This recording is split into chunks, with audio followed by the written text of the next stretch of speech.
Hi friends, இந்த வீடியோவில் நம்ம இன்புட் சர்வீஸ் டிஸ்ட்ரிபியூட்டார் அப்படிங்கிற ஒரு கான்செப்ட் பார்க்க போகிறோம். இந்த கான்செப்டும் ஜிஎஸ்டியில் ரொம்ப இம்பார்ட்டண்ட்டான ஈஸியான ஒரு கான்செப்ட். இன்புட் சர்வீஸ் டிஸ்ட்ரிபியூட்டார் அப்படின்னா யார் அப்படின்னு கேட்டிங்கன்னா, இன்புட் அப்படிங்கிறது என்னென்னு பார்த்தோம். இன்புட் அப்படிங்கிறது தான் நமக்கு ஐடிசி. அந்த ஐடிசியை பிரித்து கொடுக்குறவருக்கு பேர் தான் இன்புட் சர்வீஸ் டிஸ்ட்ரிபியூட்டார்.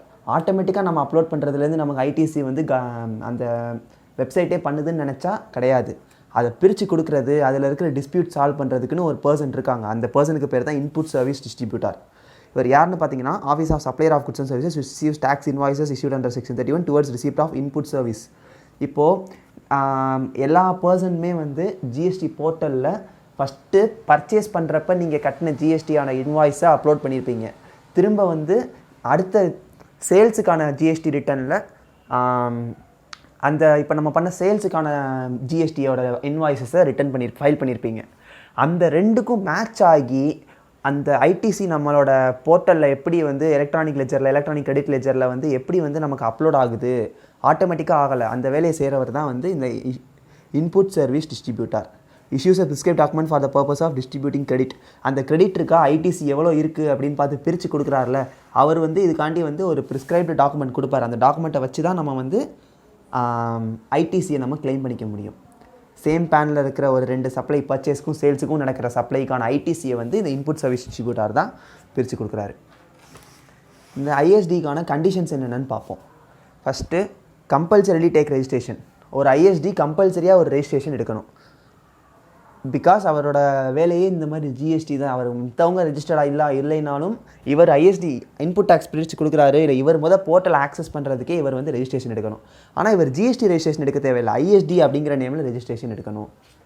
அடுத்து, ஐடிசி இந்த இன்டெகிரேட்டட் டேக்ஸு, அப்புறம் central tax, state tax, union territory tax எல்லாம் இருக்குல்ல, இந்த டேக்ஸோட ஐடிசியை மொத்தமாக போட்டுறக்கூடாது, தனித்தனியாக டிஸ்ட்ரிபியூட் பண்ணணும். அந்த டிஸ்ட்ரிபியூஷன் ப்ராசஸ் நம்ம ஏற்கனவே பார்த்துட்டோம் ஒரு வீடியோவில், அவைல்மெண்ட் ஆஃப் ஐடிசி அப்படிங்கிற ஒரு கான்செப்டில் பார்த்துட்டோம். அந்த மாதிரி ப்ராசஸ் இப்போ சிஜிஎஸ்டினா எஸ்ஜிஎஸ்டி கூட வந்து யூட்டிலைஸ் ஆகாது. அந்த மாதிரி கான்செப்ட்ஸ் இருக்குது. அந்த கான்செப்ட் வச்சு செப்பரேட்டாக டிஸ்ட்ரிபியூட் ஆகணும். அதே மாதிரி கிரெடிட் வந்து அந்த ஐஎஸ்டி இன்வாய்ஸ்க்கு எகென்ஸ்டாக தான் டிஸ்ட்ரிபியூட் ஆகணும். இப்போ எக்ஸாம்பிள் வந்து இப்போ நம்ம வந்து வேறு ஒரு பர்ச்சேஸ் பண்ணியிருக்கோம், வேறு ஒரு சேல் பண்ணியிருக்கோம்னா அந்த பர்ச்சேஸும் இந்த சேலும் மேட்ச் ஆகி ஐடிசி இதாகக்கூடாது. என்ன பர்ச்சேஸ் பண்ணியிருக்கோமோ, என்ன சேல் பண்ணியிருக்கோமோ அதுதான் வந்து ஐடிசியாக நமக்கு கிளைம் ஆக முடியும். அதே மாதிரி டிஸ்ட்ரிபியூட்டட் இந்த சேம் மந்த். ஐடிசி என்றைக்கு அவைலபிள் ஆகுதோ அது அந்த மாதத்துலேயே வந்து டிஸ்ட்ரிபியூட் ஆகிடுது. அப்புறம் ரெசிபியன்ட் வந்து எக்ஸாம் சப்ளையே பண்ணாலும் அவருக்கு வந்து ஐடிசி கிளைம் பண்ணிக்க முடியும், அவர் ஜிஎஸ்டி கட்டியிருந்தார்னா. அடுத்து, amount of credit distributed shall not exceed amount available. இப்போ இது ஜென்ரல் கேஸ் தான். ஒரு பர்சன் வந்து 10 ரூபாய்க்கு பொருள் வாங்கினார்னா அதை 12 ரூபாய்க்கு விற்றாருன்னா 10 ரூபாய்க்கு வந்து ஒரு 5% டேக்ஸ் கட்டியிருக்காரு அப்படின்னா 5 ரூபா, இது 0.5 ருபீஸ். 12 ரூபாய்க்குன்னா 0.6 ருபீஸ். எப்போவுமே வந்து பர்ச்சேஸில் பண்ண ஐடிசி அமௌண்ட்டை விட சேலில் பண்ண ஐடிசி அமௌண்ட் கூட தான் இருக்கும். ஜென்ரல் லாஜிக் என்னென்னா, யாருமே பர்ச்சேஸ் பண்ண விலையை விட சேல் பண்ணுற விலையை வந்து கம்மியாக வைக்க மாட்டாங்க. அந்த லாஜிக்கில் தான் வந்து எப்போவுமே சேலுக்கான ஐடிசி கூட இருக்குது. நெக்ஸ்ட்டு பார்த்தீங்கன்னா, இந்த credit of tax paid attributable to a recipient, அந்த ரெசிபியண்ட்டுக்கு மட்டும்தான் போய் சேரும். விச் மீன்ஸ் என்னென்னா, இப்போ ஒரு பர்சன் வந்து ஒரு பர்ச்சேஸ் பண்ணியிருக்காருன்னா அந்த பர்ச்சேஸ்க்கான ஐடிசி அந்த பர்சனுக்கு தான் வந்து சேலில் வந்து சேருமே தவிர வேறு ஒரு பர்சனுக்கு வந்து சேராது. சப்போஸ் மோர் தென் ஒன் ரெசிபியன்ட் வந்து அந்த கிரெடிட் ஆஃப் டேக்ஸை யூட்டிலைஸ் பண்ணக்கூடிய பர்சனாக இருந்தாங்கன்னா அந்த மோர் தென் 1% பண்ணுற மொத்த ஐடிசியும் அவங்க பண்ண சப்ளையோட ப்ரொபோஷனேட் பேசிஸ், ப்ரோரேட்டா அப்படிங்கிறத கம்பெனி அக்கௌண்ட்ஸில் படிப்பீங்க. அவங்க பண்ண ப்ரொபோஷனேட் பேசிஸில் வந்து பிரித்து கொடுக்கப்படுது. ஒரு பர்சனுக்கு ஐடிசி கிளைம் இருந்துச்சுன்னா அந்த ஒரு பர்சன் அதை வந்து எடுத்துக்கலாம். மோர் தென் 1%க்கு கிளைம் இருந்துச்சுன்னா அந்த மோர் தென் 1% எடுத்துக்கலாம். என்ன பேசிஸ்லன்னு பார்த்தீங்கன்னா, ப்ரோரேட்டா பேசிஸில். ப்ரோரேட்டாங்கிறத வந்து நம்ம கம்பெனி அக்கௌண்ட்ஸில் நீங்கள் கிளியராக படிப்பீங்க.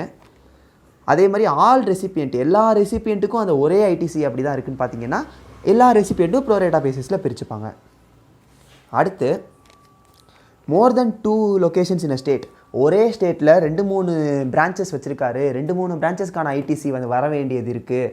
ஒவ்வொன்றுமே தனித்தனியாக ரெஜிஸ்டர்ட் ஆகலை, எல்லாம் ஒரே மாதிரி ரெஜிஸ்டர்ட் ஆகிருக்கு அப்படின்னு பார்த்தீங்கன்னா அக்ரிகேட் டேர்ன் ஓவர், மொத்தமாக அவங்க அவரோட பிரான்ச்சஸில் இருக்கிற எல்லா பிரான்ச்சஸ்லையும் சேர்த்து என்ன டேர்ன் ஓவர் இருக்கோ அந்த மொத்த டேர்ன் ஓவர்லையும் அந்த பேசிஸில் தான் நமக்கு வந்து ஐடிசி பிரித்து தரப்படுது. இது வந்து உங்களுக்கு சம் பார்த்தா இன்னும் கொஞ்சம் கிளியராக புரியும். இது வந்து பேசிக் கான்செப்ட். சம்மெல்லாம் புக்கை வச்சு நான் அப்புறமா லேட்டர் வீடியோஸில் நடத்துவேன். ஏதாச்சும் டவுட்ஸ் இருக்குன்னா கமெண்ட் செக்ஷனில் கேளுங்க ஃப்ரெண்ட்ஸ். தேங்க்யூ.